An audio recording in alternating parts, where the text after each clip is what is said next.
आज नवमी है। हिंद में प्रतिवर्ष आती है ये नवमी राम की।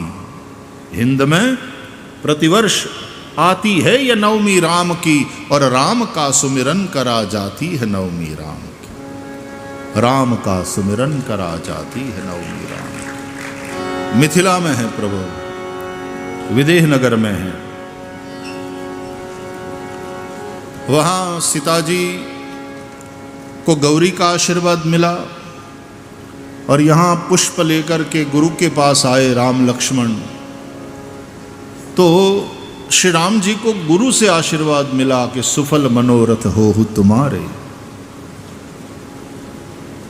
गौरी का आशीर्वाद सीता जी को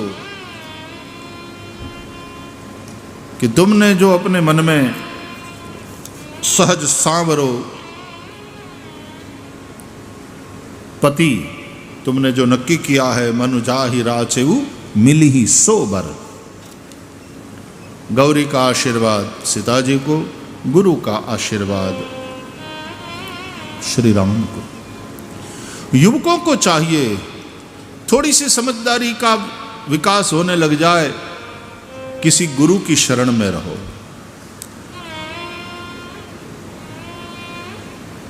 शास्त्रों के अनुसार पहली गुरु माँ है, दूसरे गुरु पिता है, तीसरे गुरु आचार्य।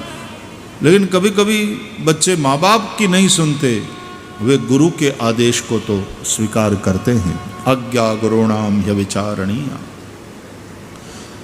ऐसे तो माँ तो पिता प्रभु गुरु के बानी, बिन ही विचार करिय शुभ जानी, ये कहती है रामायण। तो गुरु की आज्ञा में रहे, गुरु की सन्निधि में रहे, गुरु की सेवा करे, इस तरह से पढ़े। बाकी तो ऑनलाइन भी पढ़ाई जाता है, लेकिन गुरु शुश्रूषया विद्या, गुरु की सेवा से जो विद्या प्राप्त होती है। धनेन पुष्कलेन वा इत्यादि इत्यादि बहुत सारी बातें हैं, लेकिन गुरु शुश्रूषा से जो विद्या प्राप्त होती है।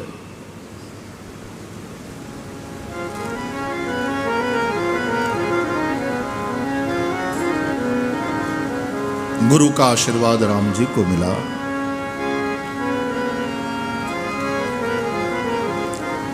मध्याह्न भोजन, थोड़ी देर विश्राम, गुरु की आज्ञा हुई। संध्या समय दोनों भाइयों ने संध्या करी।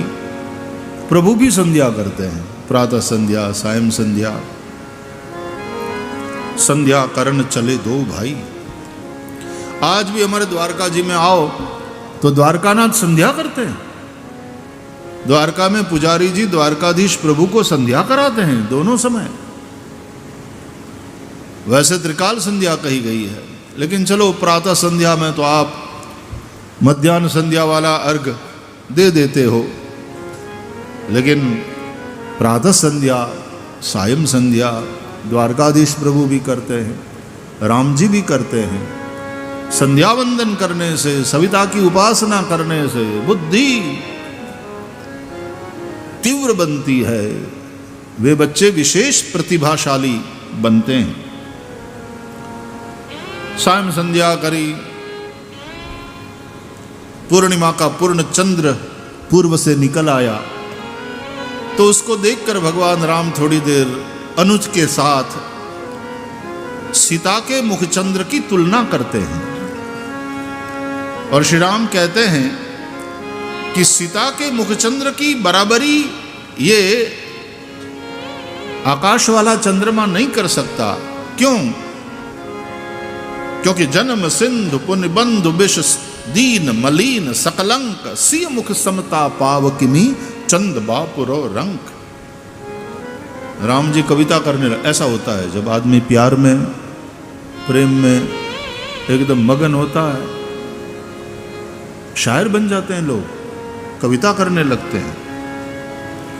तो यहाँ प्रभु इस मर्यादा के साथ अपने अनुरागपूर्ण मन का परिचय करा रहे कि ये चंद्रमा सीता के मुख चंद्र की बराबरी नहीं कर सकता, क्योंकि एक तो सिंधु से, समुद्र से उसका जन्म है, दूसरी बात विष का बंधु है ये, क्योंकि जिस समुद्र के मंथन से चंद्रमा उसी मंथन इसे विष भी निकला है, वो निबंध विष दीन है, मलिन है, उसके अंदर कलंक है, ऐसा यह चंद्रमा सिय मुख समता पाव किमी। सीता जी की शोभा, सीता जी के सौंदर्य के सामने ये चंद्रमा फीका लगता है, दीन लगता है।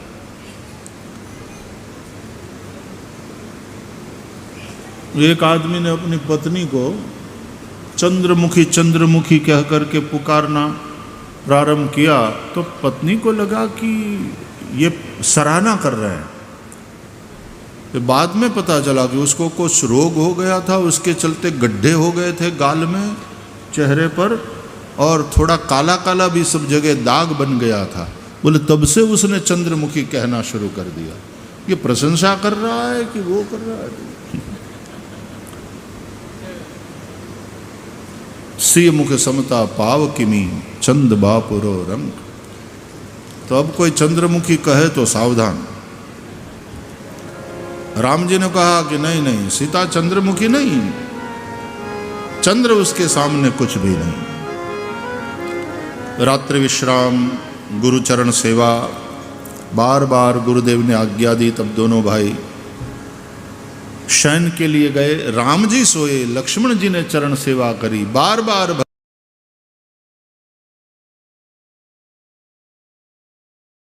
शयन करते हैं। जब प्रातः काल हुआ तो उठे लखन निशि विगत सुनी, अरुण का धुनिकान गुरते पहले ही जगतपति, जागे राम सुजान। सोए तो सोने का क्रम बताया कि पहले गुरुजी सोए विश्वामित्र जी, फिर राम सोए, फिर लक्ष्मण जी सोए। जब जागे तो पहले लक्ष्मण जागे, फिर राम जी जागे, फिर गुरुदेव जागे। सेवक का ये धर्म है और ये मर्यादा है कि स्वामी से पहले जागे और स्वामी के बाद वो सोए। यहाँ पर भी हर प्रभु की लीला में, चेष्टा में एक संदेश है। प्रातः संध्या वंदन आदि कार्य से निवृत्त हुए। आज सीता जी का स्वयंवर है। बहुत बड़ा सामियाना सजाया गया है। देश विदेश से आए हुए राजा महाराजा राजकुमारों के बैठने के लिए सिंहासन पंक्तिबद्ध सजाए गए हैं। एक विशेष मंच पर राज परिवार के लिए व्यवस्था है। एक और विशेष मंच तैयार किया गया है जिसके ऊपर 3 सिंहासन रखे गए हैं। नगर के लोग आ गए हैं, बहुत भीड़ है, क्योंकि आज स्वयंवर में सीता जी किसके साथ विवाह करेगी ये निश्चित होना था। बहुत भीड़ है, सब व्यवस्था हो चुकी है। राजा महाराजा आकर के अपने अपने स्थान पर बैठ गए हैं। झगड़ा ना होए इसलिए अल्फ़ाबेटिकल ऑर्डर के अनुसार सबके नाम लिखे गए हैं सिंहासन के ऊपर कि आप यहाँ बैठेंगे, आप यहाँ बैठेंगे, आप यहाँ बैठेंगे। हमारे यहाँ तो लिखे हुए नाम को उखाड़ करके ले लेते हैं, बैठ जाते हैं कि हम पहले पंक्ति में, हम आगे, हम फ्रेम में रहने चाहिए। ऐसी कई लोगों के इसमें, कई लोगों को फ्रेम में रहने का बड़ा शौक रहता है कि हम फ्रेम में रहे ऑलवेज। अपनी अपनी मस्ती है, अपनी अपनी रुचि का विषय, आलोचना का नहीं, मौज, मतलब ऐसा है, अपनी अपनी रुचि, ठीक है, उनको उसमें मजा आता है, वो करें। फ्रेम में रहना, सभी अपने अपने आसन पर, सब व्यवस्था हो गई। फिर शतानंद जी को प्रार्थना करी जनक जी ने कि विश्वामित्र बाबू जी को अयोध्या के राजकुमारों के साथ आप ले आओ। शतानंद जी गए, विश्वामित्र जी से मिले, अभिवादन किया परस्पर और कहा कि महाराज पधारिए, सब तैयारी है। जनक जी ने प्रार्थना करी है आप अयोध्या के राजकुमारों को लेकर के पधारो। विश्वामित्र जी उठे,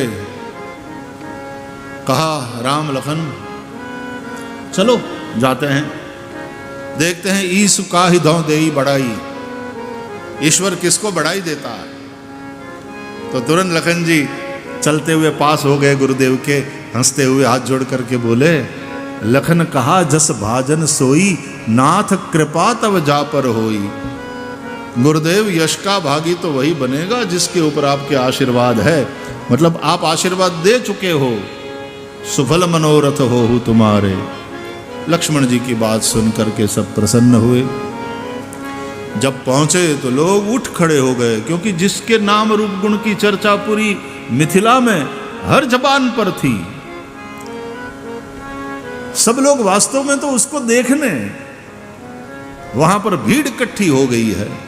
तो जब आए तो सब लोग फिर से उठ गए, पूरी सभा उठ गई, कहां ये देखो आए, वहां आए।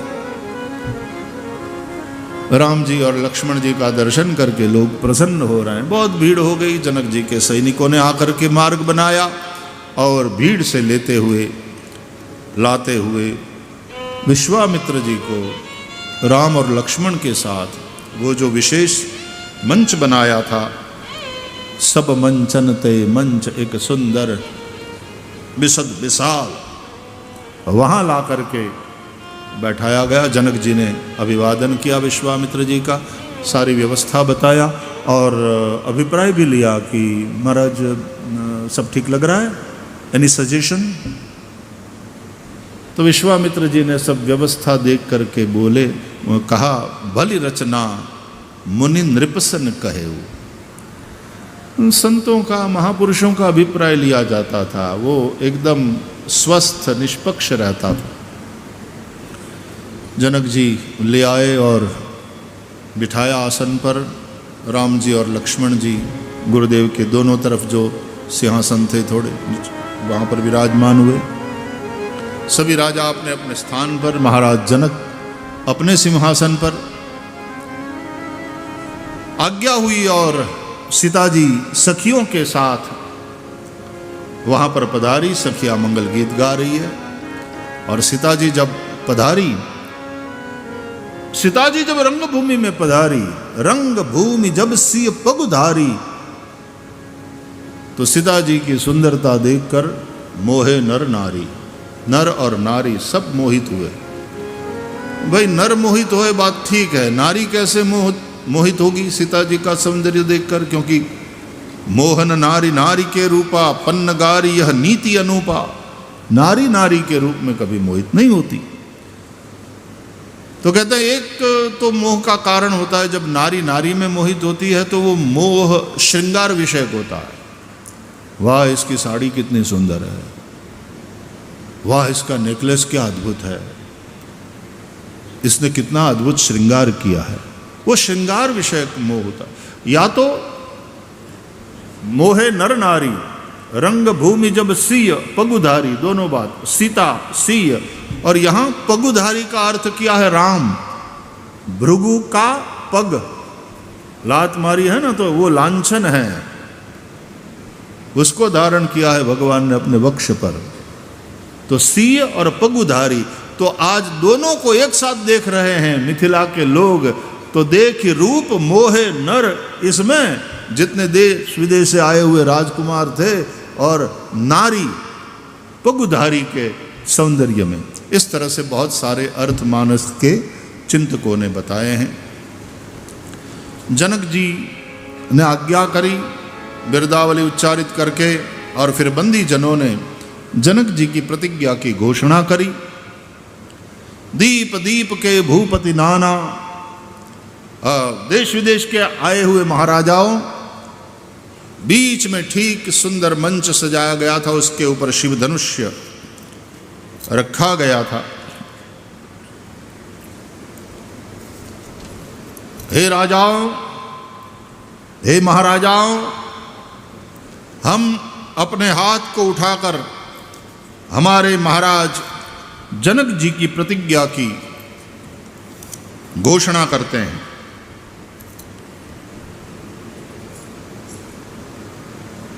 आप में से जो भी राजा, जो भी राजकुमार, जो भी वीर इस शिव धनुष्य को उठाएगा, तोड़ेगा, त्रिभुवन जय समेत बैदेही, बिनहि विचार बरई हटिते ही, उसका त्रिभुवन में जय जयकार होगा और हमारे महाराज जनक अपनी बेटी सीता का उसके साथ विवाह करेंगे। उठो, अपने अपने बल को आजमाओ। बंदीजन बैठ गए। बंदीजनों की घोषणा सुन करके जो सज्जन राजा थे उन्होंने सोचा कि नहीं, हमको भूपति कहा तो हम भू के पति है, यदि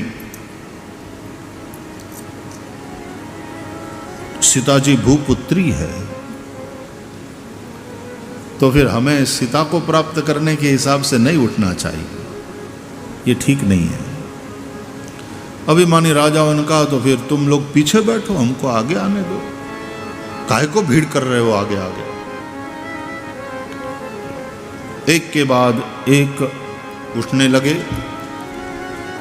जिनके कछु विचार मन माही, चाप समीप महीप महीप न जाए। तम की धरहि धन मूढ़, नृप उठई न चलई लजाए। मन ही पाई भट बाहु बल, अधिक अधिक गरु आए। अभिमानी राजा जाते, उठकर जाते समय अपने इष्ट देव को मनाते कि मेरे से टूट जाए तो मैं इतना करूंगा, लेकिन उसके बाद वही प्रार्थना कर रहा था, ये बात नहीं। कोई भी राजा उठे, प्रार्थना सामूहिक होती थी अपने अपने इष्ट की। ये उठकर ये प्रार्थना करता था कि मेरे से टूटे, लेकिन बाकी वाले सब लोग चिंता में परिकर बांधी उठे। अकुलाई, ये अकुलाई क्या है? ये व्याकुलता कौन सी है? बोले जो उठा उसमें तो व्याकुलता है ही है कि मेरे से टूटेगा कि नहीं, उठेगा कि नहीं, मैं सफल होऊंगा कि नहीं। अपने इष्ट देव को मनाता है कि मुझे ये यश मिलना चाहिए, मेरी सहायता करना। दूसरे लोग भी व्याकुल कि यार इससे टूट गया तो अपना चांस गया, तो यहां तक आए क्यों हैं? तो वे सब मिलकर के प्रार्थना करते थे अपने अपने इष्ट की कि हमारी बात बाद में है, लेकिन इससे तो नहीं टूटना चाहिए। तो ये सामूहिक प्रार्थना और ये इकलौती प्रार्थना, तो ऑब्वियसली सामूहिक प्रार्थना में बल ज्यादा होता है। इसलिए हर जगह हर राजा विफल हुआ। ऐसा लगता था जैसे राजाओं के बल को शिव धनुष अपने अंदर खींच लेता था और वो अधिक अधिक अधिक भारी होने लगा। इसका एक कारण यह है कि अभिमानी राजा अभिमान से उठते थे और शिव धनुष अभिमान का प्रतीक है। अभिमान से अभिमान उठाया नहीं जाता, अभिमान अभिमान को तोड़ नहीं सकता। अभिमान से तो अभिमान और मजबूत होता है और भारी हो जाता। मन ही पाई भट बाहुबल, अधिक अधिक गरु आई। तुलसीदास जी कहते हैं फिर एक साथ 10,000 राजा उठे। भूप सहस 10 एक ही बारा, लगे उठावन टरई न टारा। डगई न शंभु सरासन कैसे, कामी बचन सती मन जैसे। एक साथ 10,000 राजा उठे। वे उठाने की कोशिश करने लगे, न उठा पाए। अरे उसको हिला भी नहीं पाए। जिस प्रकार कामी पुरुष के वचन को सुन करके सती स्त्री का मन विचलित नहीं होता, डिगता नहीं है, उसी तरह से इन अभिमानी राजाओं ने प्रयास किया, लेकिन शिव धनुष्य को हिला भी नहीं पाए उसकी जगह से। एक साथ 10,000 राजा उठे तो पूरा एक समूह, ऐसे तो कितने पंडाल चाहिए 10,000 राजाओं के लिए, और एक साथ सब उठे, मैं पहले मान लो। तो एक साथ यदि वो शिव धनुष को उठाने की कोशिश करें तो 20,000 तो हाथ हो गए 10,000 राजा के। अब नजदीक नजदीक से भी पकड़े, जैसे आपने रस्सी पकड़ी हो, तो 20,000 मुट्ठियों की लंबाई कितनी होती है भाई? तो शिव धनुष की लंबाई कितनी है? और इसमें कोई आप जो आरती करते हो और एक आदमी आरती करता है और आप हाथ लगा करके खड़े हो जाते हो, दूसरा उसको हाथ ले, तीसरा उसको छूकर खड़ा होता, भाव करता है कि हम भी आरती उतार रहे हैं, आपकी समझदारी है।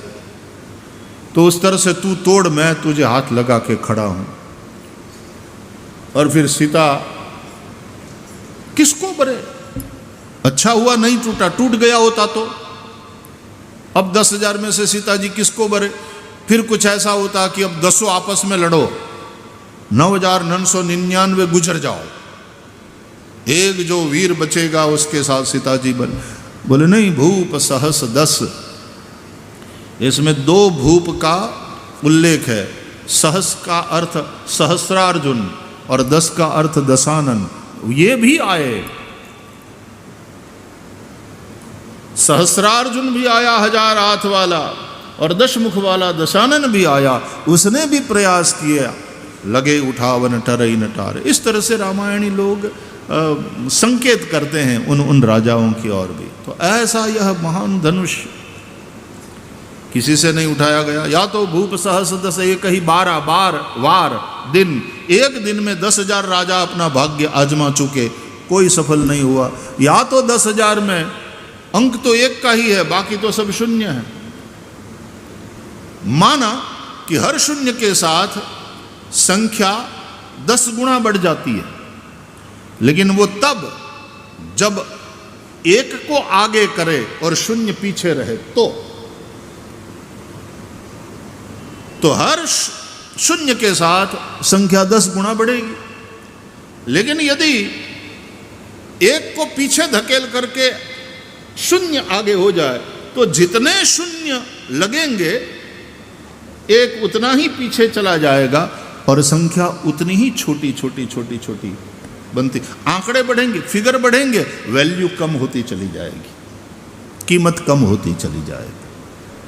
तो राम जी को पीछे छोड़ करके, क्योंकि एक का अंक तो श्री राम है, उमा अखंड एक रघुराई, और उनको पीछे छोड़ करके ये सब शून्य आगे बढ़े कि हम पहले, तो सच में अपनी इज्जत, अपनी तेजस्विता खो करके बैठ गए अपने अपने आसन पर। बाद में जनक जी को चिंता होती है, जनक जी अपनी चिंता भी प्रकट करते हैं। दीप दीप के भूपति नाना, आए सुनि हम जोपन ठाना, देव धनुज धरि मनुज शरीरा। मुझे पता है कि इसमें देव धनुज भी मनुज शरीर धारण करके आए हैं, लेकिन आप में से कोई भी शिव धनुष तोड़ नहीं पाया, अरे उठा भी नहीं पाया, अरे हिला भी नहीं पाया उसकी जगह से। लगता है पृथ्वी वीर विहीन हो गई है। परशुराम के परशु ने किसी वीर को जीवित नहीं छोड़ा। ये मुझे पता होता ना तो ऐसी प्रतिज्ञा करके मैं उपहास का पात्र न बनता, लेकिन अब प्रतिज्ञा कर चुका हूं, और यदि प्रतिज्ञा को तोड़ूं छोड़ूं तो सुकृत जाहु जो पनु परिहरऊ, और यदि प्रतिज्ञा को पकड़ के रखता हूं तो कुंवरी कुमारी रहू का करऊ, तो मेरी बेटी कुमारी रह जाती है। खैर, मेरी बेटी के भाग्य में जो लिखा होगा सो होगा। ऐसा लगता है अभी तो कि विधि ने सीता का विवाह नहीं लिखा है। अतः चलो, बात खत्म। अब तजहु आस, निज निज गृह जाओ, लिखा न विधि वैदेही विवाह। आशा छोड़ो, अपने अपने घर जाओ। तो सब लोग यूं ढेल करके, अदब हाथ बांध करके बैठ करके जनक का प्रवचन सुन रहे थे। एक दूसरे को कह रहे थे, अच्छा बोलते हैं, अच्छा वक्तव्य अच्छा है। अरे वक्तव्य का अच्छा है? सज्जन राजाओं ने कहा हम लोगों को घर जाने के लिए बोल रहे हैं, अब उठें जाएं। बात तो ठीक है, लेकिन घर जाके क्या करेंगे, क्या काम है, बैठे हैं। तो सज्जन राजाओं ने कहा बैठ के भी क्या फायदा है। बोले ऐसा है कि जब कोई भी राजा उठा नहीं पाया, तोड़ नहीं पाया, तो ये जो 2 बच्चे कुछ उस ऊंचे आसन पर बिठा दिया गया है, इनसे तो ये काम होने से रहा। और कोई भी बाप अपनी बेटी को कुंवारा नहीं रखता। बाप के मन में चिंता रहती है। फिर जनक जी कुछ परिवर्तन करेंगे कि अब मेरी बेटी हाथ में जयमाला लेकर आती है, आप में से जो भी उसको ठीक लगेगा उसको पहनाएगी, शायद उसमें अपना नंबर लग जाए। तो ये आशा तृष्णा अंगम गलितम पलितम मुंडम दशन विहीनम जातम तुंडम वृद्धो याति गृहीत्वा दंडम तदपि न मुंचत्याशा पिंडम भज गोविंदम भज गोविंदम गोविंदम भज मूढ़मते प्राप्ते सन्निहिते मरणे नहीं नहीं रक्षति डुक्रुई कर्ण।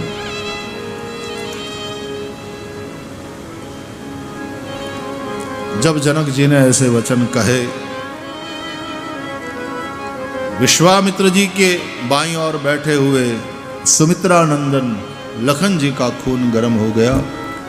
लखन जी एकदम आवेश में उठ खड़े हुए और कहा प्रभु से कि भगवान आपकी आज्ञा के बगैर कुछ बोल रहा हूं, अविवेक माफ। लेकिन जनक ऐसा कैसे कह सकते हैं कि वीर विहीन मही मैं जानी, जब रघुकुल चंदन यहां विराजमान है, रघुकुल की कोई बहू, रघुवंश की कोई पुत्र वधू इस सभा में हो और उसकी गोदी में दूध मुहा बच्चा लेकर वो बैठी हो, तो भी जनक नहीं कह सकते कि ये पृथ्वी वीर विहीन है। महाराज आप आज्ञा करो तो धनुष्य की बात क्या, अरे कंदुक वो ब्रह्मांड उठाओ, गेंद की तरह पूरा ब्रह्मांड उठा लूं। और लक्ष्मण जी जो बोल रहे हैं वो नहीं करें ऐसी बात, क्योंकि शेष है, शेष ने ही सब धारण करके रखा। कंदुक एव ब्रह्मांड उठाओ और काचे घट जिमि डारो फोरी, कच्चे घड़े की तरह एक मुष्टि का प्रहार के साथ ब्रह्मांड को फोड़ दूं तो शिव धनुष्य क्या है। अरे इसको उठाकर आप कहो तो 100 योजन तक दौड़ के दिखा दूं। तौरों छत्रक दंड जिमी तव प्रताप बलनाथ, जौन करो प्रभुपद शपथ कर्ण धरो धनुभात। इतने आवेश में भी लक्ष्मण लाल कितने सावधान हैं। तौरों छत्रक दंड जिमी, लेकिन तव प्रताप बलनाथ, आपके प्रताप से, आपके बल से। और जितना मैंने बोला उतना करके नहीं दिखाया, आपके चरणों की सौगंध। लक्ष्मण जी बहुत कम सौगंध करते हैं राम जी की, लेकिन आज कहते हैं आपके चरणों की सौगंध। फिर हाथ में कभी धनुष बाण नहीं उठाऊंगा। सुमित्रा का बेटा 5 घर की भिक्षा मांगकर अपना पेट पाल लेगा, छत्री कहा ना छोड़ देगा। आप हुक्म करो नाथ। लखन बचन लखन सकोप बचन जय बोले, डगमगानी मही दिग्गज डोले। इतना विस्तार से यहां पर वर्णन है। जनक जी को संकोच हुआ, सियहि हर्ष। सीता जी थोड़ी प्रसन्न हुई कि छोटे भैया तेजस्वी है। बात तो सही है, पिताजी को ऐसा नहीं बोलना चाहिए था, ऐसा नहीं कहना चाहिए था। फिर विश्वामित्र जी ने सोचा कि श्री राम मेरी आज्ञा की प्रतीक्षा करते हैं। राम जी ने तो सहे नहीं रघुपति लखन निवारे, और लक्ष्मण को आंख के इशारे से बिठा दिया कि गुरुदेव की आज्ञा के बगैर उठना नहीं चाहिए, बोलना नहीं चाहिए, बैठ जाओ। और गुरुदेव ने सोचा कि श्री राम मेरी आज्ञा की प्रतीक्षा कर रहे हैं। अब विश्वामित्र जी ने श्री राम को आज्ञा करी, उठहु राम भंजहु भव चापा। उठहु राम भंजहु भव चापा। उठहु राम भव चापा। उठहु राम भंजहु भव चापा। मेटहु तात जनक परितापा। मेटहु तात जनक परितापा। मेटहु तात जनक परितापा। मेटहु तात जनक परितापा। उठहु राम भंजहु भव चापा। चापा। उठो राम भंजहु भव चापा। भंजहु भव चापा। भंजहु भव चापा। भंजहु भव चापा। भंजहु भव चापा।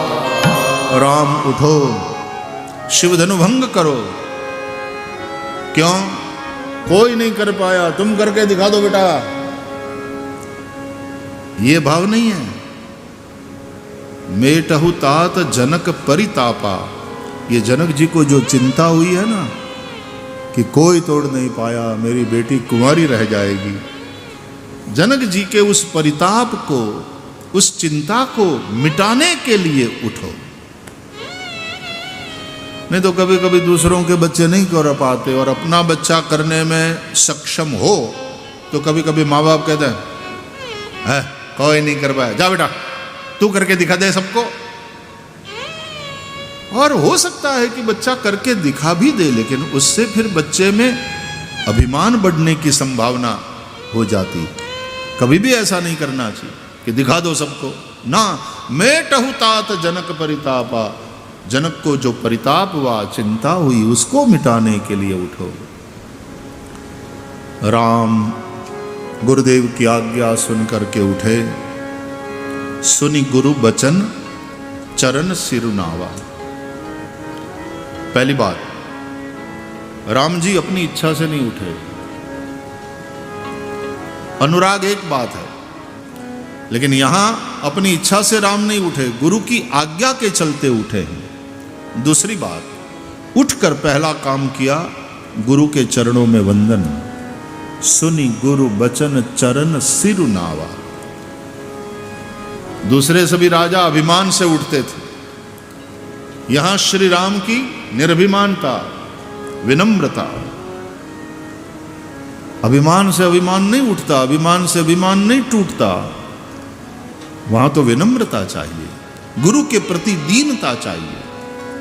सुनि गुरु बचन चरण सिरुनावा। तुलसीदास जी लिखते हैं, हर्ष विषादन कछु उर आवा। उस वक्त के भगवान राम की मनस्थिति क्या थी? बोले न हर्ष न विषाद। वैसे देखा जाए तो विश्वामित्र जी के साथ दोनों भाई अयोध्या से चले हैं इस यात्रा के लिए, तो हर्षित होकर पुरुष सिंह दो वीर हर्षि चले मुनि भय हरन। कृपा सिंधु मति धीर अखिल विश्व कारण करन। हर्षि चले, एक हर्ष के साथ कि धर्म की रक्षा, मुनि के यज्ञ की रक्षा का अवसर मिला है। पिताजी ने आज्ञा दिया है, हम तत्पर हैं इस सेवा के लिए। विश्वामित्र जी के यज्ञ की रक्षा करने के पश्चात धनुष यज्ञ की बात आई और मिथिला जाने की बात आई, तो धनुष यज्ञ सुनी रघुकुल नाथा हर्षि चले मुनिबर के साथ। हर्षित होकर गंगा स्नान करके हर्षि चले मुनि वृंद सहाया, बेग विदेह नगर नियर आया। जनकपुर की ओर चल दिए तो हर्षि, हर जगह हर्षि हर्षि हर्षि शब्द है, लेकिन यहां पर जब राम उठे तो हर्ष विषादन कछु उर आवा। अपने मन को कितना बैलेंस किया, निर्द्वंद। तराजू में कुछ तोलना हो ना तो पहले दोनों पल्ले को बैलेंस करना पड़ता है। हमारे यहाँ पुराने ज़माने में जब ये पैकिंग वाली चीज़ नहीं मिलती थी बाज़ार में, तो तेल लेने जाते या घी लेने जाते तो अपने घर से पात्र लेकर जाते थे हम, कि एक पतीली लेकर के गए, भैया इसमें आधा किलो घी देना। तो वो व्यापारी एक पल्ले में हमारे वाली पतीली रखेगा, लेकिन पहले उस पतीली का वजन करेगा और दूसरे वाले पल्ले में वजन रख करके और पतीली को धड़ो करे, धड़ो।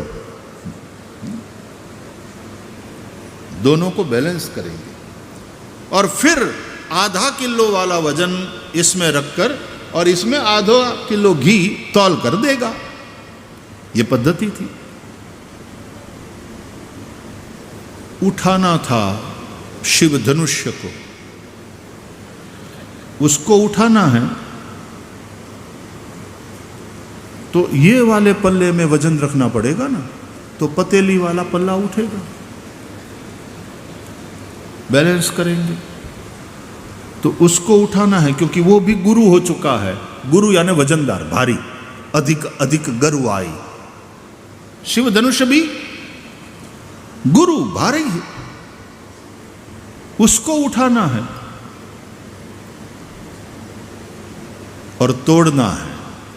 तो यहां गुरु बैठे हैं समीप, विश्वामित्र जी। पहले अपनी श्रद्धा का वजन इन गुरुदेव के चरणों में रखा। पतेली को यूं उठा करके नहीं नापा, इस वाले पल्ले में वजन रखो, पतेली अपने आप उठेगी। पतेली जिस पल्ले में है वो पल्ला अपने आप उठेगा।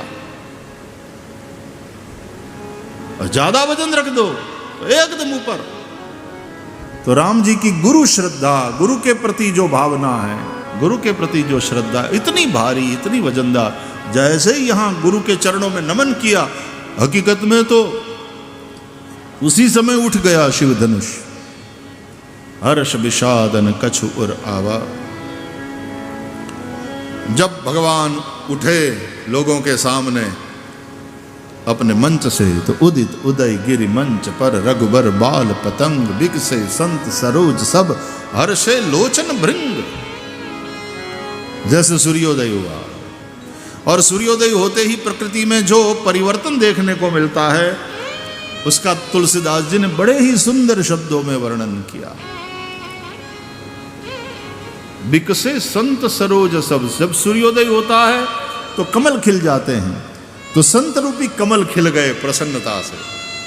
बिकसे संत सरोज सब हर्षे लोचन भृंग। लोगों के लोचन भृंग, जब कमल खिलता है तो भंवरे गुंजारो करने लगते हैं, उसके ऊपर हर्षित होते हैं। सबके नयन हर्षित हुए। जब सूर्योदय होता है तो रात मिट जाती है। तो बोले नृपन केरी आसानी सी नासी।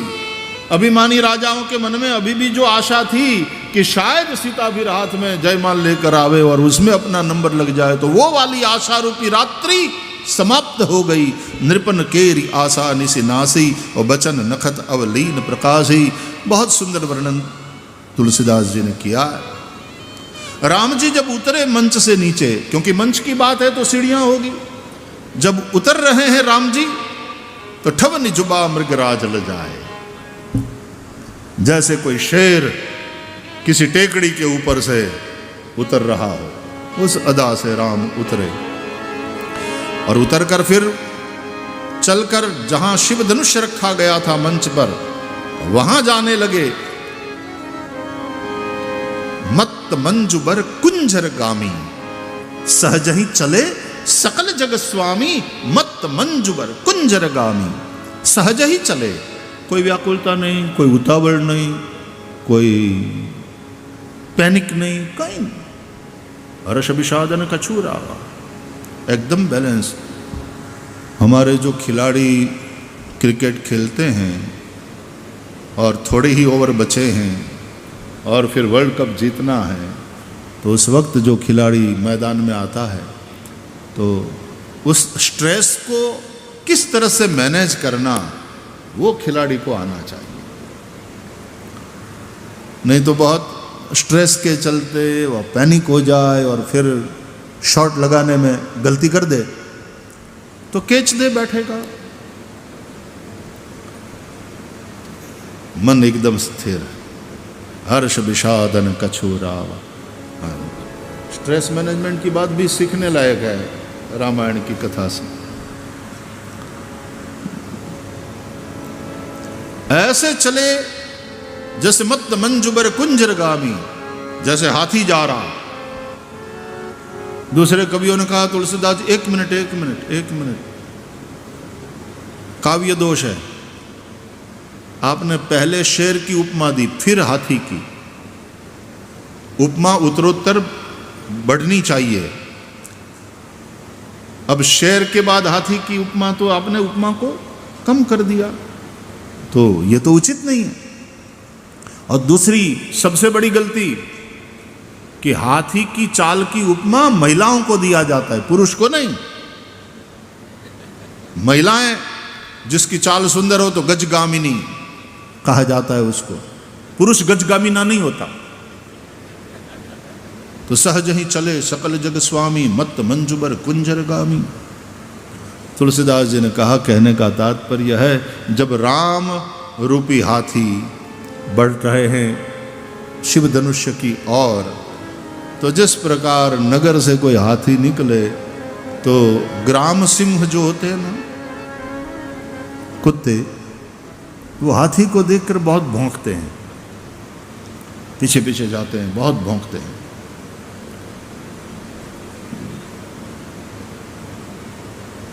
कुत्तों को तकलीफ क्या है हाथी से, ये समझ में नहीं आता।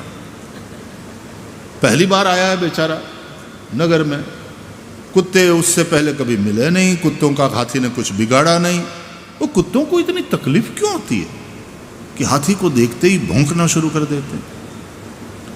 बोले और कोई तकलीफ नहीं है, जब हाथी निकलता है ना शहर से तो लोग नमस्कार करते हैं कि गणेश जी है। हाथी को हम गणेश जी के भाव से हाथी का बड़ा सम्मान करते हैं। लोग फल देते हैं, फल दो तो खा जाए, नोट दे दो ऊपर महावत को थमा दे। तो गणेश रूप मानते हैं हम, हाथी की बड़ी इज्जत करते हैं। तो कुतराव ने था ना, अपन कोई बटकू रोटलो ही नीरतू नहीं नाने तो जो अच्छोवा ना करे, वो वाली ईर्षा वो वाली ईर्षा कि हमको तो हड़ी हड़ी करते हैं और इसको इतना सम्मान। तो अभिमानी सब राजा भौंकने लगे कि हमसे नहीं टूटा, इस बच्चे से टूटेगा, ये क्या सब लगा रखा है। लेकिन राम रूपी हाथी के ऊपर कुत्तों के भौंकने का कोई असर, कोई प्रभाव नहीं हुआ। इसलिए सहज ही चले सकल जग स्वामी, मत मंजुबर कुंजर गामी। भगवान वहां पर पहुंचते हैं। उस वक्त जनक जी की पत्नी सुनैना जी के मन में एक मातृ सहज वात्सल्य चिंता हुई कि अरे बड़े बड़े राजा नहीं तोड़ पाए, नहीं उठा पाए, तो ये बच्चा, ये अवधेश का राजकुमार, अरे इसको कुछ हो गया तो हम अवधेश को क्या मुंह दिखाएंगे, क्या जवाब देंगे। अपनी एक दासी को बुलाया और कहा कि सखी सब कौतुक देख निहारे, अरे कोई रोको इसको। तब वो मिथिला की महिला जो सखी है, दासी है, सुनैना जी की सेवा में है, उसने जो सूत्र दिया है कि महारानी तेजवंत लघु गुणीय नरानी, तेजस्वी को छोटा नहीं समझना चाहिए। सीता जी मन ही मन प्रार्थना करने लगी, ये तो केवल गुरु को वंदन करके, गुरु की आज्ञा, गुरु का आदेश हुआ तो चले हैं राम जी। बाकी सब अभिमानी राजा तो अपने अपने इष्ट की प्रार्थना करते थे। यहां राम ने नहीं, सीता जी ने प्रार्थना करी, गणनायक बरदायक देवा, आज लगी कि नेव तू सेवा। सीता जी प्रार्थना करने लगी। राम जी वहां पर पहुंचे हैं, हजारों हजारों नेत्र राम जी के ऊपर।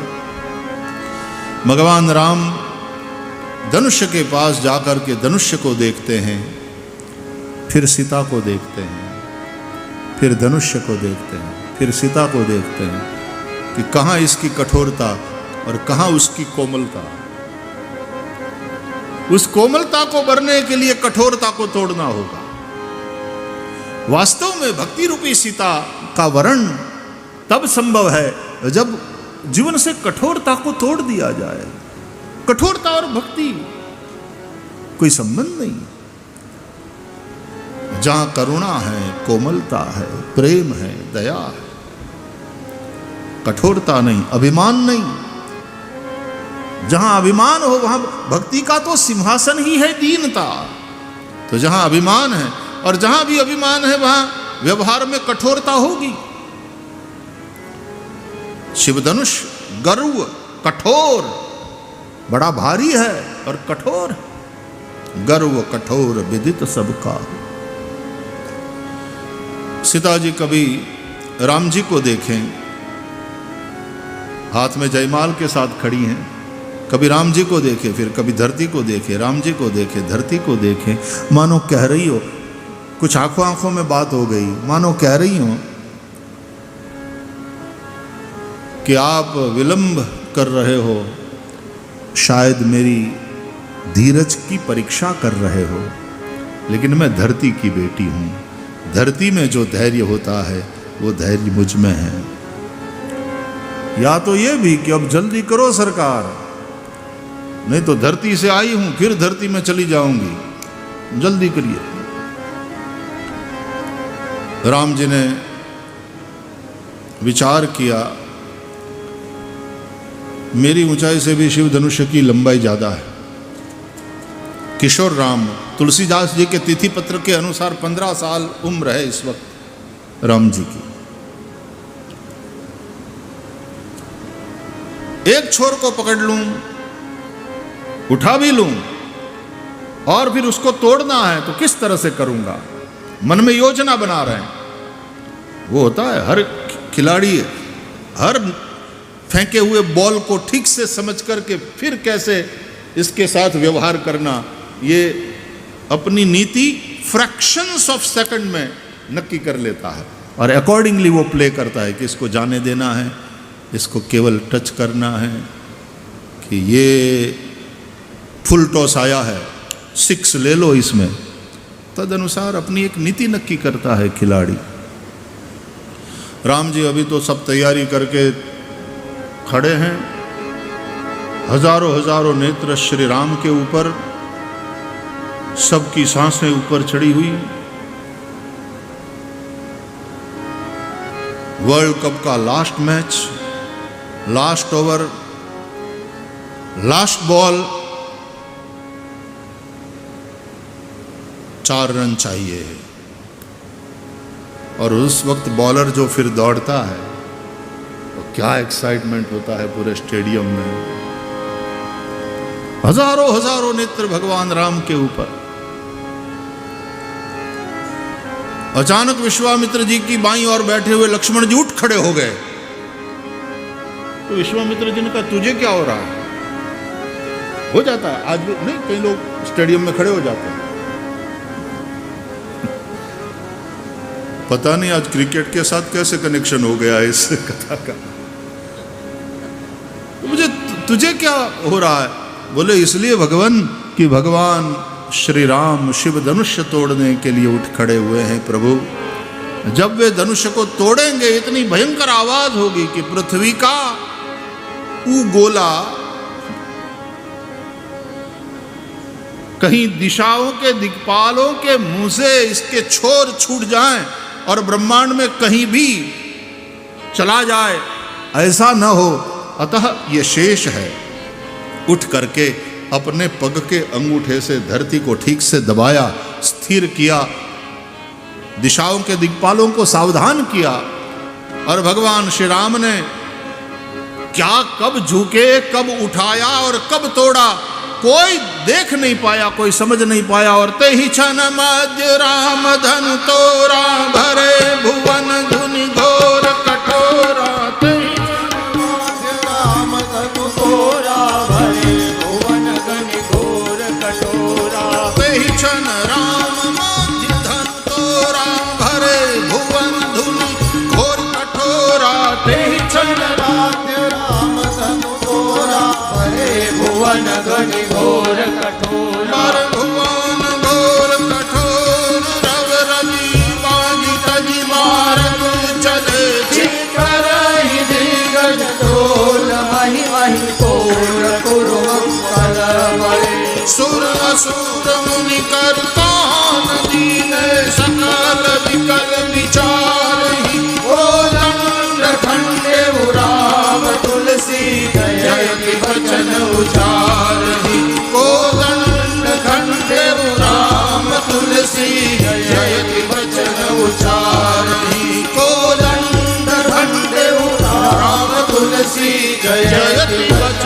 उचारही। शंकर चाप जहाज सागर रघुबर बाहुबल, बूढ़स सकल समाज चढ़ा जो प्रथम ही मोह बस। प्रभु दो चाप खंड महि डारे। भयंकर आवाज हुई, सागर का जल खर भरने लगा। सुर असुर मुनिकर कान दीने और सकल व्याकुल होकर सोचने लगे क्या हुआ, क्या हुआ, इतनी भयंकर आवाज, क्या हुआ। और तब तुलसीदास जी ने मानो घोषणा करी, कोदंड खंडेव राम, जय घोष करो तुलसी जयति बचन उच्चारही। बोलिए रामचंद्र भगवान की जय, श्री जनक लली की जय। प्रभु दो चाप खंड महि डारे। चाप खंड धनुष्य के टुकड़े पृथ्वी पर भगवान ने फेंक दिए।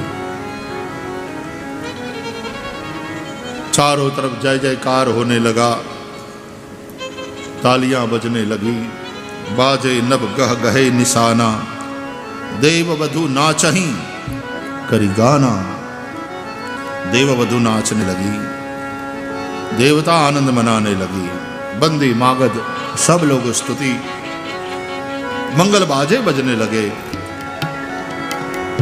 आज्ञा करी गई और सीताजी सखियों के साथ आई, धीरे धीरे चलती हुई। और सीताजी ने जयमाल उठाई भगवान राम को पहनाने के लिए। बड़ी प्रसन्न है आज किशोरी जी। आज गौरी की कृपा के अनुसार जो नक्की किया था वही सहज सुंदर सांवरो साजन पति प्राप्त हुआ।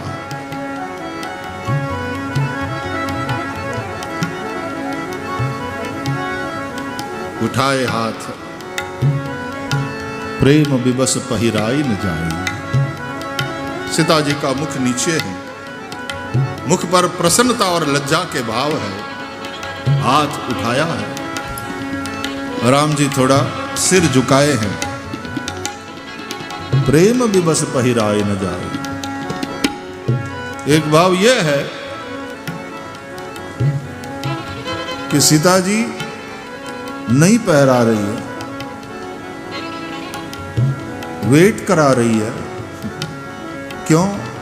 बोले आपने भी बड़ा समय लिया था धनुष तोड़ने में, अब आप पहनाने में, जयमाल पहनाने में थोड़ा समय ले रही हैं। हिसाब बराबर हो रहा है सरकार। या तो इसलिए कि राम जी की ऊंचाई ज्यादा है तो सीता जी ने हाथ तो उठाए लेकिन पहुंच नहीं पा रही है।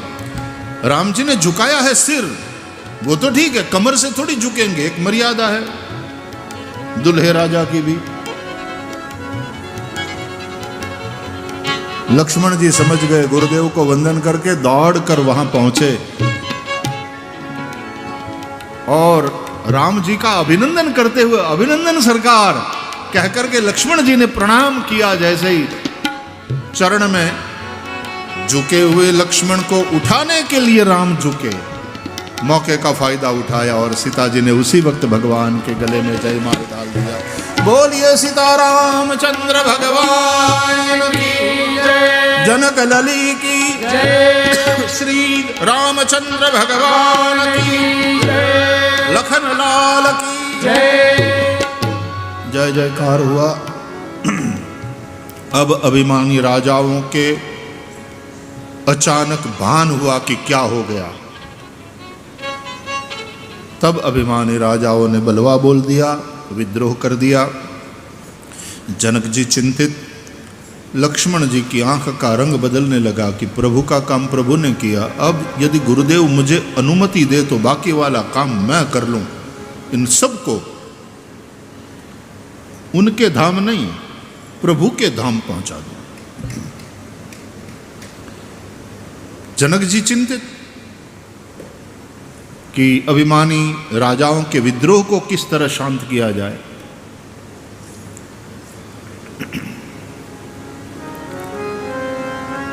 लेकिन कुछ नहीं करना पड़ा। ऐसी घटना घटी कि अभिमानी राजाओं का विद्रोह अपने आप शांत हो गया, क्योंकि ते ही अवसर सुनी शिव धनु भंगा, ते ही अवसर सुनी शिव धनु भंगा, आयऊ भृगुकुल कमल पतंगा,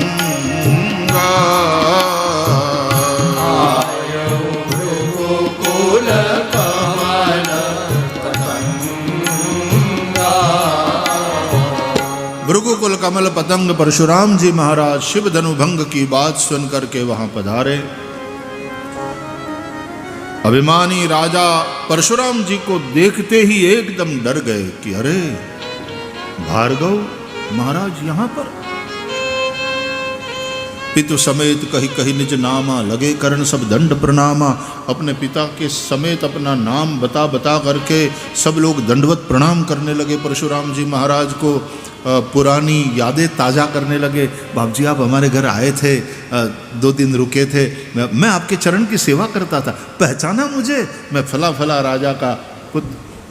और परशुराम जी एकदम सख्त दृष्टि करे उसकी ओर तो एकदम चुपचाप होकर के प्रणाम करके वो डर के मारे दूर हो जाता था।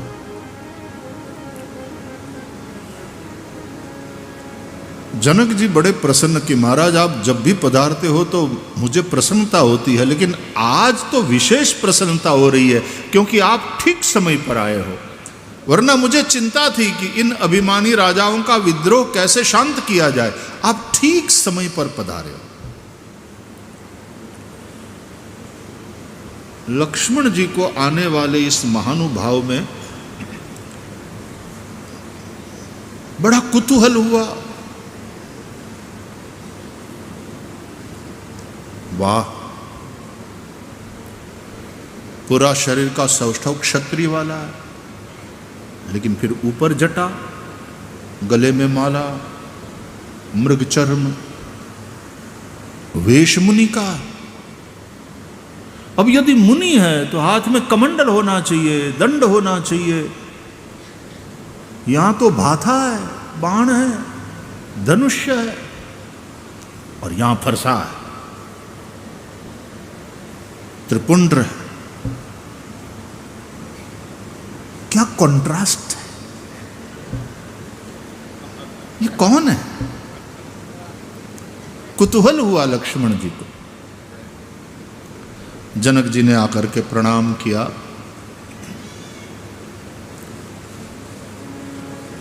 सीता जी आई, प्रणाम करी, आशीर्वाद लेकर के सखिया ले गई।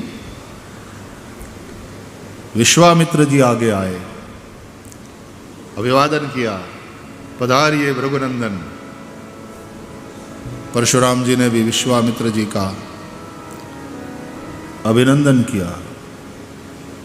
राम लक्ष्मण से कहा विश्वामित्र जी ने, राम लक्ष्मण ये भृगुनंदन परशुराम जी है, प्रणाम करो, आशीर्वाद लो। दोनों भाइयों ने आकर प्रणाम किया। लखन जी ने पैर छुए, अच्छा भृगुनंदन है। जैसे ही राम जी प्रणाम करके उठे और परशुराम जी की दृष्टि श्री राम के मुखारविंद पर गई, दृष्टि स्थिर हो गई। वहां अंदर से एक आनंद की अनुभूति हुई, लेकिन फिर अपनी दृष्टि को वहां से हटाया। कठोर तो है, 2 टुकड़े जो धनुष्य के, शिव धनुष्य के पड़े थे, देखे आग बबूला हो उठे। जनक की ओर देख करके बोले, ए जड़ जनक, कहू जड़ जनक धनुष कै तोड़ा। इस धनुष्य को किसने तोड़ा? जनक जैसे आदरणीय तत्वज्ञानी राजर्षि को जड़ कहने वाले ये महाराज है। ऐ जड़ जनक, किसने शिव धनुष्य को तोड़ा है? जिसने भी तोड़ा हो वो सहस्रार्जुन के समान मेरा शत्रु है। वो इस राज समाज को छोड़ करके अलग हो जाए ताकि मैं अपने फरसे से उसका काम पूरा कर। यदि वो नहीं अलग हुआ तो मैं सब राजाओं को मार डालूंगा। कोई नहीं जाएगा यहां से, एक आदमी बाहर नहीं जाएगा, सब यहां खड़े रहो। किसने तोड़ा है धनुष? अलग हो जाओ वरना मैं सबको मार डालूंगा। अब अभिमानी राजाओं ने सोचा ये ठीक नहीं हो रहा है, दिस इज नॉट फेयर। अरे तोड़े कोई और महाराज हम पर गुस्सा करे, हमको दंड देने की बात करे। जनक नहीं बताएंगे, अपने बताएंगे, अपने बता देंगे। तब भगवान राम ने आगे आकर के कहा, नाथ शंभु धनु भंजनिहारा, होई केवु एक दास तुम्हारा। आय सुकाह कहिय किन मोही, सुनि रिसाई बोले मुनि कोही। नाथ शंभु धनु भंजनिहारा। आकर के भगवान राम ने, एक तो राम जी का सौम्य,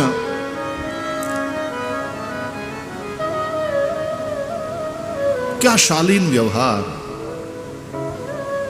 हाथ जोड़ करके कहा, महाराज शिव धनु भंग करने वाला आप ही का कोई दास होगा, क्या आज्ञा है?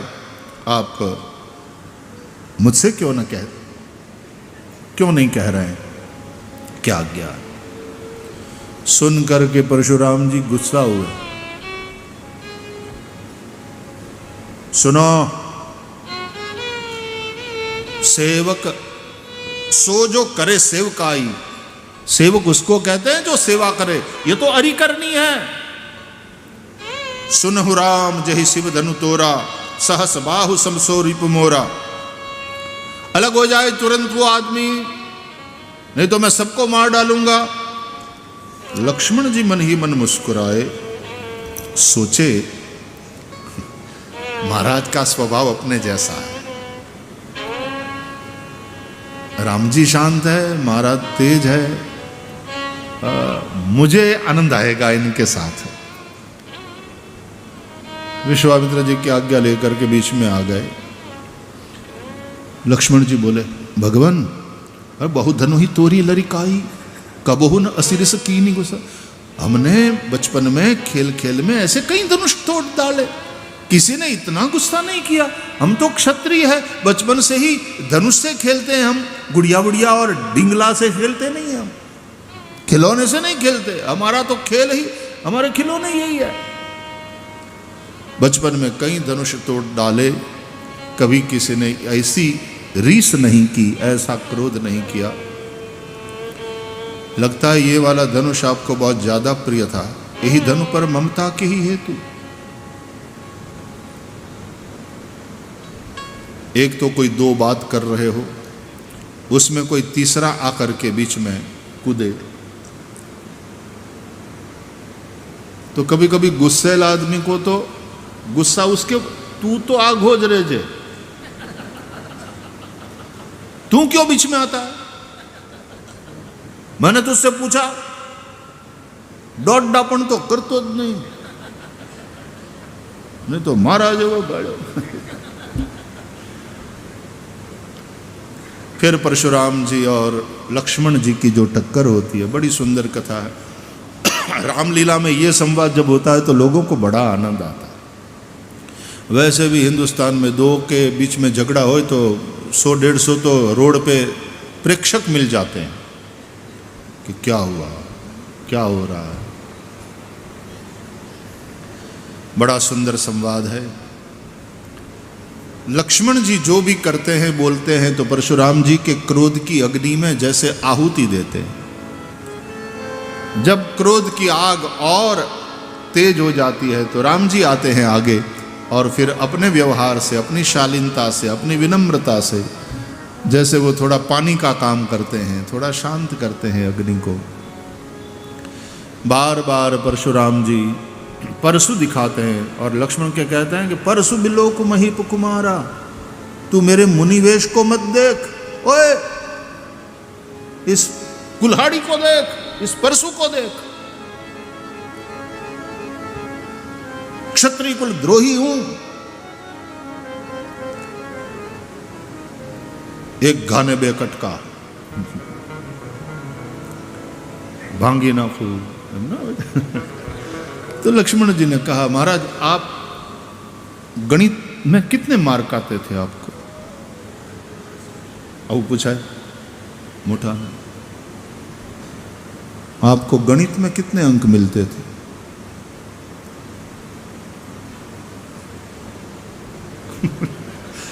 अब ऐसे महापुरुष और इतने गुस्से में, कहना क्या चाहता है तू?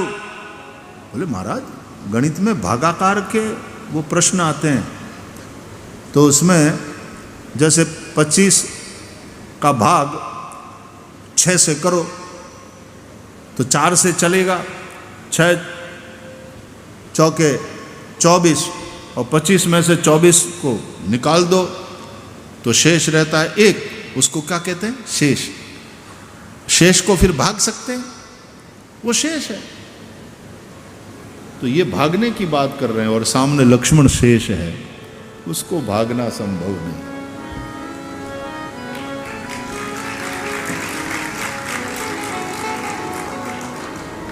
अंत में परशुराम जी राम के ऊपर गुस्सा करते हैं कि तेरा भाई तेरे कहे में नहीं है, तेरे कंट्रोल में नहीं है। और राम तूने जो धनुष तोड़ा है ना, क्योंकि संकेत में कह दिया था छूत टूट रघुपति हूं न दोषु, तो तूने जो धनुष तोड़ा है तो तुझे अभिमान हो गया, ऐसे नहीं काम चलेगा, अब मेरे साथ युद्ध कर, मेरे साथ युद्ध कर।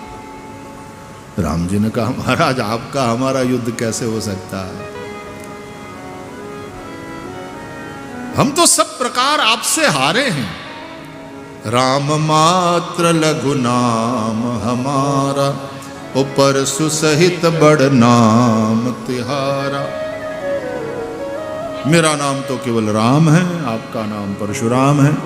देव एक गुण धनुष हमारे, और नव गुण परम पुनीत तुम्हारे। हमारे धनुष्य को तो केवल एक गुण, एक रस्सी होती है, और हे देव आप ब्राह्मण हैं, आप ऋषि हैं, आपके पास तो नव गुण, नवतंतु वाला जनेऊ यज्ञोपवीत है। आपसे यदि युद्ध करें, यदि हम जीत जाएं, तो भी लोग हमारी टीका करेंगे कि ब्राह्मण से टकराए। क्षत्रिय होकर के, वो तो गौ ब्राह्मण प्रतिपालक होते हैं, और ब्राह्मण पर जीते तो तुमने क्या ऐसा बड़ा पराक्रम किया। और यदि हार जाए तब तो हमारी और बेइज्जती होगी कि ब्राह्मण से हारा। महाराज हम तो सब प्रकार से आपसे हारे ही हुए हैं। फिर भी जब परशुराम जी नहीं माने, बार बार युद्ध के लिए आवाहन करने लगे, तो भगवान राम ने अपना वक्ष का कपड़ा थोड़ा हटा करके वो भृगु लांछन बताया कि आपके पुरखों की लात खाई है, हम वो लात खा लेंगे लेकिन आपसे टकरा नहीं सकते। भृगु लांछन देखकर उघरे पटल परशु धर्मति के। कहा कि राम रमापति, अब कहते हैं रमापति, यानी भगवान का अवतार हो चुका है ये भृगु लांछन। राम रमापति कर धनु लेहु, मेरे पास विष्णु का धनुष्य है, इसको चढ़ाओ, मेरे मन के संशय को मिटाओ। कहते हैं देत चाप आप ही चली गयऊ, परशुराम मन विस्मय भयऊ। धनुष अपने आप चला गया राम जी के पास। साकेत धामवासी पूज्य पंडित प्रवर पूज्य राम किंकर जी महाराज के द्वारा ये पूरी घटना का इतना सुंदर, मुझे बहुत पसंद है। मैंने कई बार पूज्य पंडित जी का स्मरण करते हुए आप लोगों के साथ शेयर किया है कि राम लक्ष्मण दोनों भाई चले हैं विश्वामित्र जी के साथ। तब से लेकर के जो 4 महत्वपूर्ण घटना घटी, ताड़का वध, अहल्या उद्धार, शिवधनु भंग और परशुराम का पराजय, इन चारों घटनाओं का संबंध अंतःकरण चतुष्टय से है। ताड़का है मन में रही हुई दुर्वासना, इसका संबंध मन से है। गोस्वामी तुलसीदास जी ताड़का को मन में रही हुई दुर्वासना का प्रतीक मानते हैं। भगवान राम ने ताड़का को खत्म किया, यानी मन में रही हुई दुर्वासना समाप्त हुई। फिर अहल्या का उद्धार, उस घटना को, उसका संबंध बुद्धि से है, क्योंकि ब्रह्मा ने बनाया था अहल्या को। ब्रह्मा बुद्धि के देवता। बुद्धिमान होना अच्छी बात है, लेकिन कभी कभी अभिमान था अपने सौंदर्य का अहल्या को, और सुरपति इंद्र उसके सौंदर्य में मोहित हुए। सुरपति भी मेरी सुंदरता का प्रशंसक है, ये जानकर अहल्या को भी थोड़ा मन में वो वाला अभिमान हुआ। और फिर जो श्राप हुआ गौतम ऋषि का, जिसके चलते वो शल्या बन गई, यह है बुद्धि की जड़ता, शल्या बन जाना। भगवान राम ने स्पर्श किया और वो जड़ता गई, शल्या से पुनः अहल्या प्रकट हो गई। तो तात्पर्य है बुद्धि की जड़ता को, राम तत्व का जब स्पर्श होता है तो बुद्धि की जड़ता मिट जाती है और वो फिर पुनः चेतन युक्त हो जाती। हम पढ़े लिखे बुद्धिमान हो अच्छी बात है, लेकिन हमारी बुद्धि जड़ हो। कई लोगों की ऐसी जड़ बुद्धि, जड़ मान्यता, नहीं हम तो नहीं मानते, ये सब बकवास है। कौन ईश्वर, कैसा ईश्वर, ये धर्म भरम, ये सब लूटने के सब ये फंडे, कोई बात हम नहीं मानते। तो एक परसेप्शन हो गया होता है उनका, एक नक्की करके बैठे हैं ये सब ऐसे ही हैं, ये बुद्धि की जड़ता है। पहले तुम जानने की कोशिश तो करो, जिज्ञासा तो करो, पता तो लगाओ। सबको एक ही लाठी से हाँकोगे कि ये सब ऐसे ही है। कभी कभी लोगों का राजनीति के बारे में बोले सब ऐसे ही, पैसा खा जाते हैं, सब खा जाते हैं। कोई सार्वजनिक आयोजन हो और अनेक लोगों ने उसमें पैसा कंट्रीब्यूट किया, खवाई जाए। अब तूने तो 101 भी नहीं लिखवाया है, लेकिन आलोचना, खा जाते हैं, अपने तो नहीं देते ऐसे में। एक बुद्धि की जड़ता हो जाती। राम तत्व का स्पर्श हुआ, बुद्धि की जड़ता मिटी। तीसरी घटना, शिव धनुभंग हुआ, यानी अभिमान टूटे। यह अभिमान का प्रतीक है शिव धनुष। देहाभिमान कह लो, वो वाला अभिमान कह लो, टूटे। विदेह का नगर है ना, तो यहां ये अभिमान टूटना चाहिए। और ये तीन घटना घटेगी तो चौथी बात अपने आप सहज हो जाएगी। क्या? बोले विष्णु वाला धनुष्य जो परशुराम जी के पास था, वो कहा परशुराम ने कि इसको चढ़ा के दिखाओ तो मैं मानूं। देने लग गए तो देत चाप आप ही चली गए। वो अपने आप चला गया भगवान राम के पास। ये वाला जो विष्णु धनुष्य है वो चित्त का प्रतीक, वो शिव धनुष्य, शिव अहंकार के देव है। भगवान विष्णु चित्त के देव है। अहंकार शिव बुद्धि अज मन ससी चित्त महान, मनुज रूप सचराचर रूप राम भगवान। तो चित्त अपने आप भगवान में लग जाएगा। योगश्च चित्तवृत्ति निरोधा, भगवान पतंजलि कहते हैं।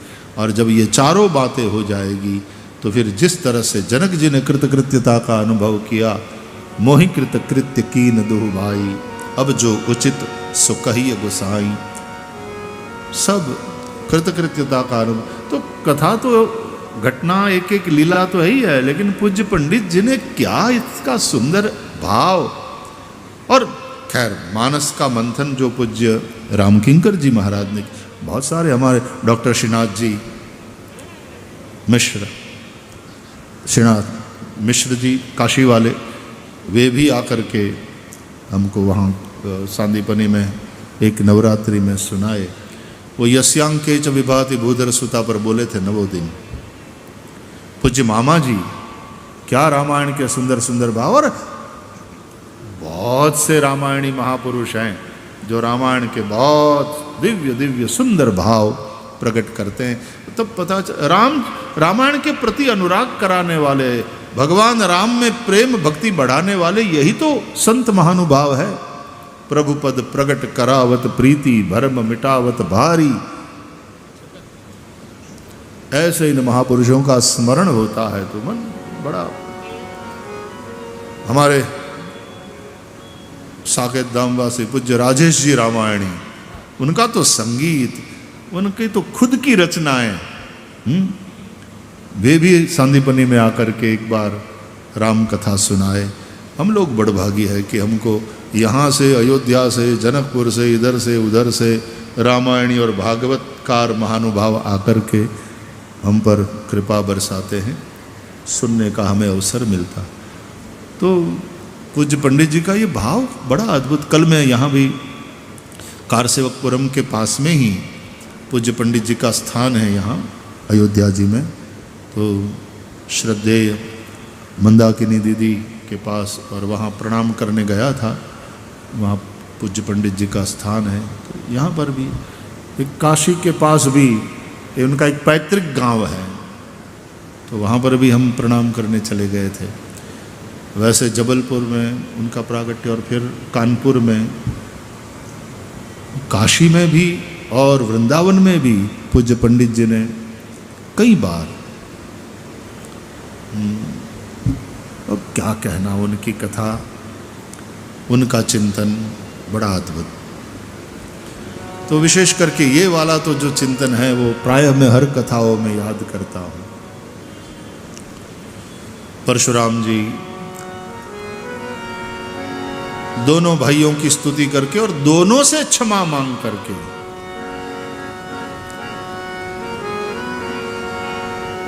परशुराम जी गए। कही जय जय जय रघुकुल के तू, कही जय जय जय रघुकुल के तू, भृगुपति गए बनहि तप हेतु, भृगुपति गए बनहि तप हेतु, बनहि तप हेतु, बनहि तप हेतु, बनहि तप हेतु। बनहि तप हेतु। प्रभु की स्तुति करके राम और लक्ष्मण की दोनों से क्षमा मांगकर, क्षमहु क्षमा मंदिर दो भ्राता, और अपना समर यज्ञ वहां पूरा करके कि अब गो शक्ति अवतरित हो चुकी है, शस्त्र उनको सौंपकर भृगुपति परशुराम जी महाराज तपस्या हेतु वन में चले गए। और अभिमानी राजाओं ने जब ये देखा, जब लक्ष्मण जी टकरा रहे थे और दलील कर रहे थे, अभिमानी राजा मन ही मन सोचे थे ये गया, ये तो गया, अब परशुराम जी इसको जिंदा नहीं छोड़ेंगे। उसके स्थान पर दोनों की स्तुति करके, दोनों से क्षमा मांगकर जब परशुराम जी गए, यूं डरते हुए देखते हुए,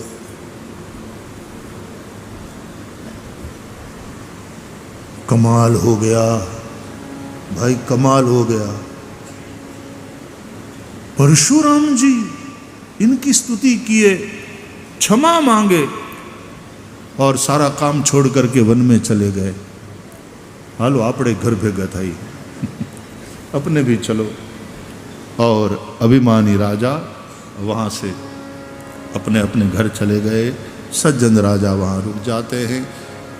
बड़े प्रसन्न हुए हैं जनक जी, विश्वामित्र जी से आज्ञा लेकर के 2 दूत भेजे हैं अयोध्या।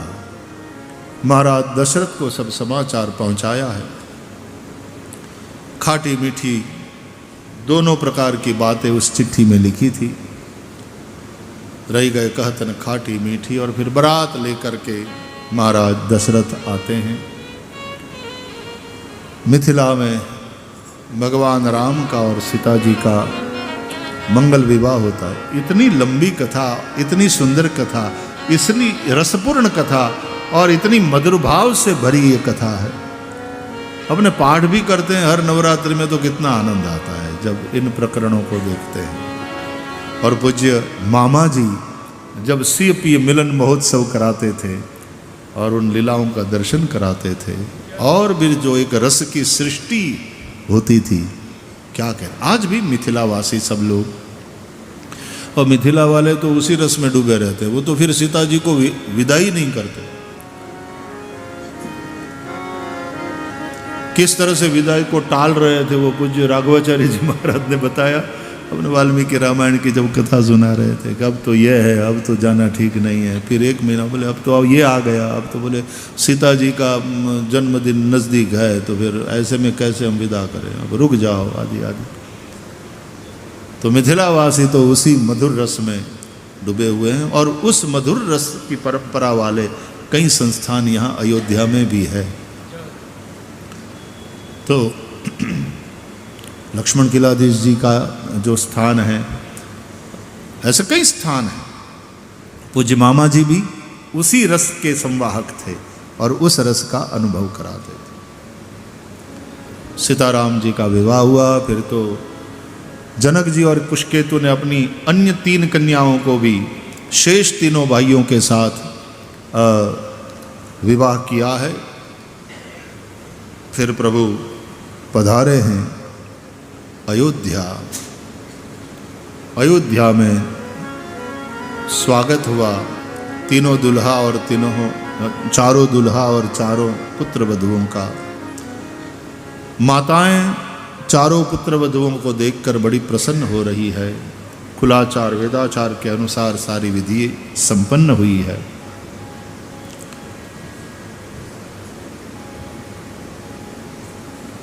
बाद में विश्वामित्र जी अनुमति लेते हैं दशरथ जी से कि अब मैं चलूं। तब महाराज दशरथ जी कहते हैं विश्वामित्र जी से कि भगवान, मुझे नहीं पता था जब आप मांगने आए तब कि मेरे बच्चों को आप इतना ऊंचा करके दिखाएंगे। ये अनुग्रह आप करने वाले हैं भगवान। मेरे अज्ञान के चलते मैंने उस वक्त भी स्पष्ट शब्दों में ना कह दिया था। आपने जो मांगा देने से मना कर दिया था।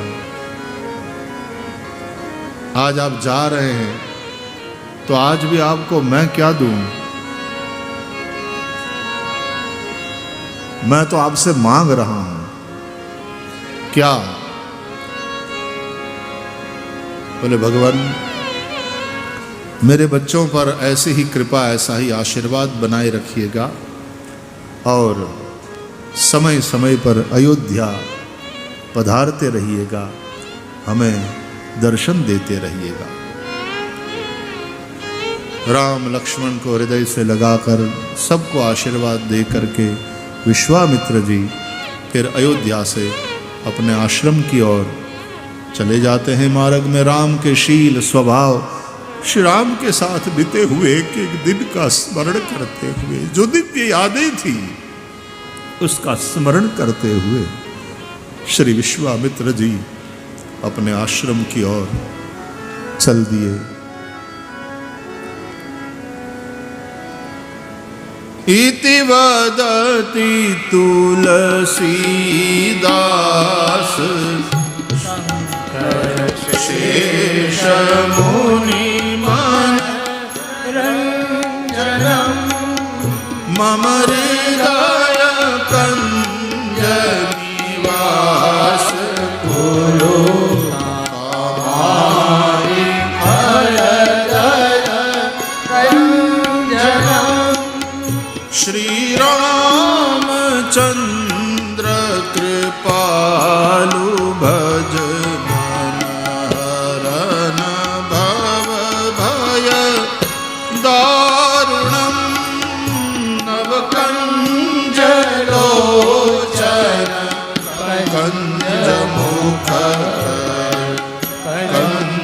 पद कंजारुणा।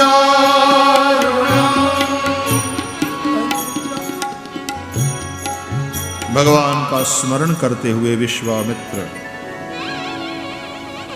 अपने आश्रम में गए।